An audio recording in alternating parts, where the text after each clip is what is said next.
Yo! What's up mga paps? Welcome back!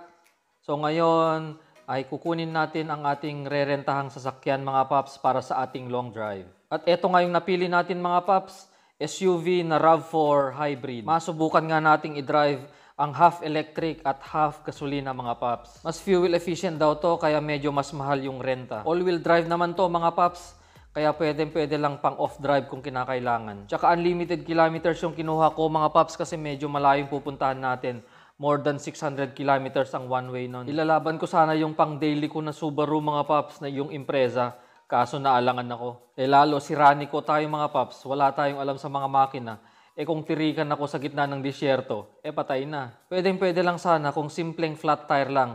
Kayang-kaya nating palitan ng gulong yan mga paps. Paano pag mechanical issues yan? Patay na. Kaya kailangan talaga nating magrenta mga paps para kondisyon yung sasakyan natin. Para iwas aberya, di ba? So eto na nga mga paps ang simula ng ating biyahe. So magsisimula tayo dito sa Perth. Tapos ang first stop natin mga paps sa Albany. Hahatiin natin yung 8 hours drive natin mga paps kasi hindi kaya. So from Perth mga paps to Albany, 360 km na yan. So 4 hours drive yan mga paps. So eto na nga yung first day ng aming long drive mga paps. At inagahan nga namin magbiyahe. Nagbiyahe kami ng 6 o'clock ng umaga. At eto na nga ang aking co-pilot mga paps. At wrong timing pa nga. At masama daw ang pakiramdam. Mukhang wala akong maasahang kapalitan ngayon Kasi may usapan nga kami ni Cams na maglo-long drive kami.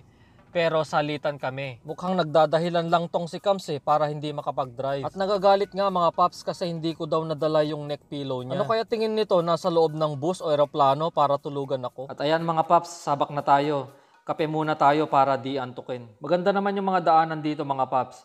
Tapos mahabang diretso lang. 110 nga pala ang speed limit ng mga daanan dito mga paps. Palabas na ng Perth. Mabuti nga at may cruise control yung RAV4 na narentahan namin.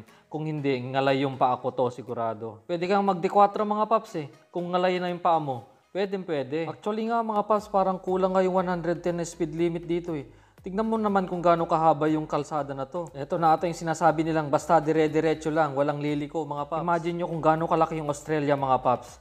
Itong 8 hours na idadrive namin. Nasa gitna pa lang kami ng Western Australia. Merong 8 state dito sa Australia mga paps. Kaya sobrang laki talaga. Tingnan nyo itong dinadaanan namin mga paps. Ni isa nga walang bahay. Tapos puro farm lahat yan mga paps. Ang mura siguro ng bahay dito mga paps. Kaso, kangaroo siguro magiging kapitbahay mo. At mag-stop over muna kami saglit mga paps. Bladder check lang bago mag-drive ulit. Naghahanap nga ako ng nagtitinda ng kape. Kaso sarado pa yung mga gasolinahan, masyado pa kasi maaga mga paps. At pansin ko nga mga paps, ang dami palang mga sandflies sa daan. Kumakapit sila sa windshield tapos sa harap ng sasakyan. Kaya pala sobrang dumi na ng windscreen.